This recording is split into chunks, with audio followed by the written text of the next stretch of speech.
พี่น้องจะคือก่อนที่มันคือได้บนนอนในบ้านไม่ไฟนานโลถึงเงินสูงแย่เป็นดีเมื่อถึงคำมีมั่งนับไหลมันสอนเป็นว่าโง่เฮาพ่อแม่พี่น้องจะคือก่อนที่มันคือ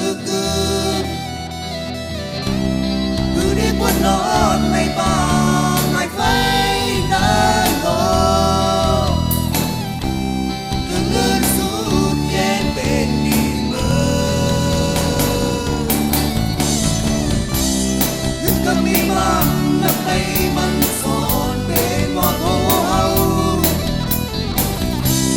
พ่อแม่พี่น้องจะคือก่อนที่มันคือได้บนนอนในบ้านไม่ไฟ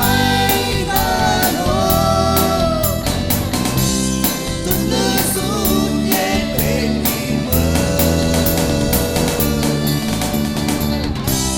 ถึงคำมีมั่งนับไหลมันสอนเป็นว่าโง่เฮา